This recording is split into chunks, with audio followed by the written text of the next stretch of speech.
When I was 10 years old, my brother came home to die on a frigid day in January. Purple lesions ravaged the skin that barely covered his bones. He looked an awful lot like a skeleton, unlike the friendly visitor I had come to know over my short lifetime. My brother Tobias was many years older than me, so I didn't have much of a relationship with him. Still, he made a point to take the train home to New Haven for the holidays, filling our living room with plenty of gifts. One evening, he bought Mum the Fendi baguette she always wanted to show off to her friends at the Junior Women's Club. For my dad's gift, he purchased the George Foreman grill, and all his co-workers at the office buzzed about it. For me, he bought a creepy crawler's oven with liquid and mold containers. The last time he came home, I was excited to show him all the bugs and monsters I made. "You better not," my mum said solemnly when I came home from school one day. My arms were filled with the new batch of miniature reptiles and amphibians I had created. They were a big hit at recess, and I knew Tobias would love them. "He's super tired, honey." "I thought they would cheer Toby up." She shook her head and sobbed, drawing a handkerchief to her face. "Honey, we talked about this.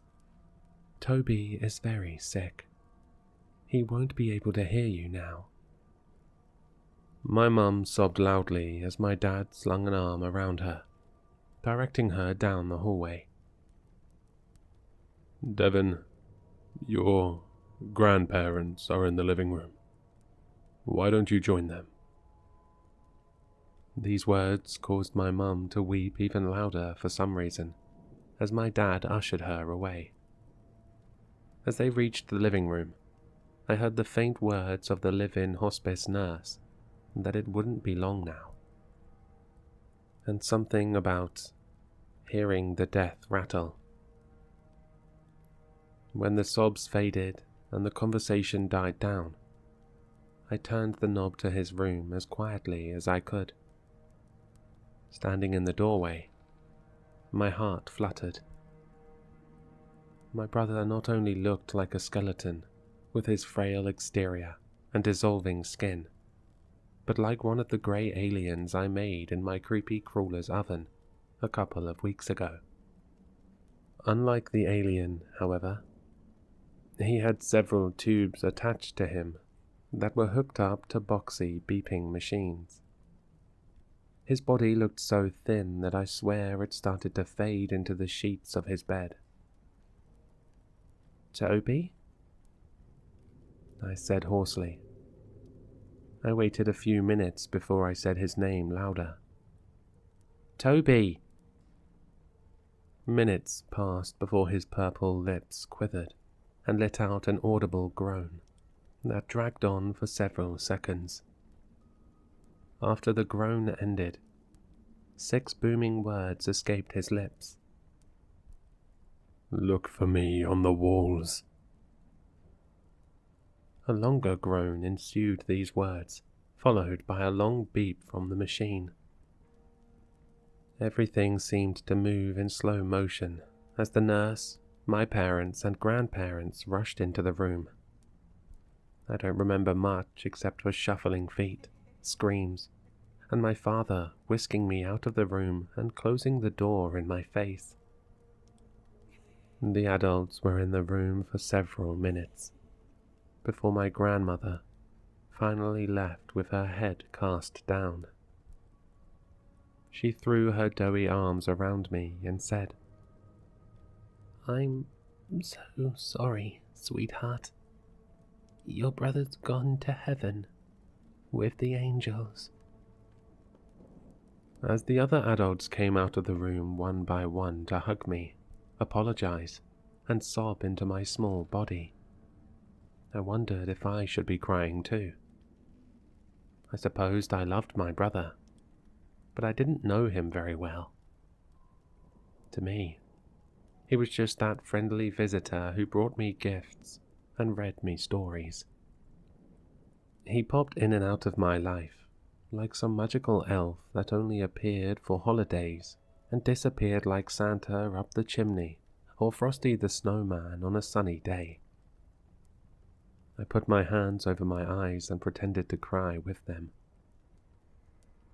After a while, I asked if it was okay to go up to my room. My parents permitted me. At once, I hurried up the stairs and slammed the door behind me. For hours, I plopped onto my dinosaur bed sheets and stared at the walls. I stared at the walls for so long that I thought my eyes would bleed. The walls of my room were sponge-painted blue, covered in posters of my favorite baseball players and movies. The shapes on my walls were unmoving. As my eyes drew tears and I yawned, I started to drift off to sleep. My room didn't have any windows, so I couldn't tell whether it was nighttime or not. But I suppose night was nearing by the increasing shadows in the room. Something was strange about these shadows, though. They weren't the typical black or grey, but shades of green. I blinked as green circles danced around my walls like a stage spotlight. "Are you awake, Devi boy?" A hollow voice echoed. "It's time to wake up, Devi boy." "Huh?" I said, rubbing my eyes. Who are you?" "You know who, silly. I don't have much time." I blinked twice, and the green circles faded together. All at once, the circles morphed into the shape of a human. The shape looked a little under 6 feet tall, perhaps taller, its figure reaching the brim of the ceiling. "Toby? Toby, is that you?" "Who else, Devi boy?" The figure let out a bellowing laugh and stretched atop the ceiling, twisting around the fan in almost a rhythmic pattern. "But I thought you were..." "Dead." The figure unleashed another bellowing laugh, this time twisting onto the carpeted floor, its green glow matching the soda I spilled the previous day. "I thought I would die too, Devi boy. But it's the most unusual thing. You don't go to heaven or hell like we learned in church. Don't tell Mum or Dad though, especially not Grandma." "I won't," I said, scratching my head. "But Toby, if you're not dead, what are you?" "Hiding." The figure's voice changed from a bellowing pitch to a dull whisper. What do you mean?" "You must swear not to tell anyone." "I swear, Toby. I swear." "People don't die," the figure whispered, draining from the carpets back to a small circle on my wall. "They hide." "From what?" "I don't know yet," the figure said, its voice now trembling. "I just know that we're hiding. We're all hiding." As the figure spoke these words, I saw dozens of green circles bouncing around my walls. They were varying shades of green. Some spoke in whispers like my brother. Others spoke in gibberish that sounded like different languages. I shoved my thumbs into my ear canals as the sounds grew louder and more varied. I jammed my eyelids shut as the lights flickered and burned into my retinas. As I screamed, I heard my brother's voice once more. "People don't die. They hide, Devi. They hide, and they must never be found." I screamed so loud that my cat Jasper hollered from the other room. I screamed so loud that my mum, dad, grandparents, and even the live-in nurse hurried upstairs and forced their way into my room. "It's okay, honey," my mum said, pulling me into her bosom. "It's okay, sweetheart. We're all so sad."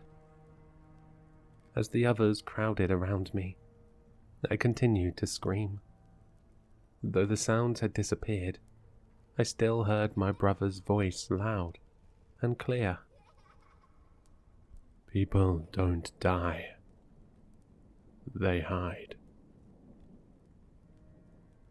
As the days faded into weeks and months, I saw the green circles everywhere, bouncing about the side of buildings, circling the screens of the downtown movie theater, and even on the fence of my backyard. Sometimes, the circles morphed into the shapes of humans. Other times they looked like mere reflections.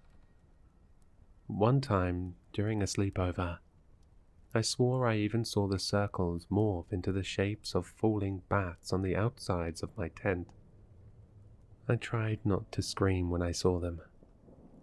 After a while, I tried not to look.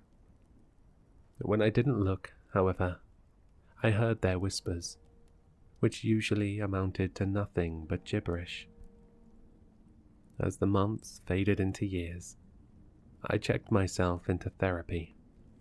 The only chance I had to stop seeing the circles, to stop hearing the awful, muffled voices. As a college student, my campus therapist surmised that the shapes and whispers were my way of coping with loss and grief. He assured me that people truly did die, and even took me to the local morgue, which his cousin owned, to show me what a corpse looked like. I admitted that I had never seen my brother's corpse when he died. Seeing the corpses of an old woman and man as skinny as my brother made me realize how natural death was a part of life. I kept in touch with my therapist after college, and with each passing day, I began to hear the voices even less. For the first time in forever, I could appreciate the sounds of the outdoors that I had taken for granted, even the menial ones like a gust of wind or a child screaming on the playground. For the first time in forever, I could appreciate the laughter of Julia, the girl I took on a first date at the local Starbucks. I loved the sound of her laughter, the sounds of our laughter, as we engaged in the silliest conversations. Throughout my life, I heard many wonderful sounds like church bells on my wedding day, or the sound of my son Jack crying in my arms. I fell in love with the lights and sounds of my life, until the day I started to cough profusely. My wife had taken my son Jack to daycare as I sat in my home office, typing a draft of my latest article. I felt the urge to cough, a large, bulging urge rising from my chest.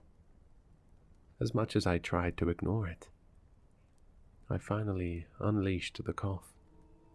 A cough so powerful that I doubled over onto my desk, spilling blood onto the keyboard. I began to shiver as the blood dripped from my mouth onto the keys and all over the floor. I scrambled to find my cell phone and dial 911 as I continued to convulse blood and cry. After I had emptied all of the contents of blood from my stomach, I collapsed onto the floor with the receiver by my ear.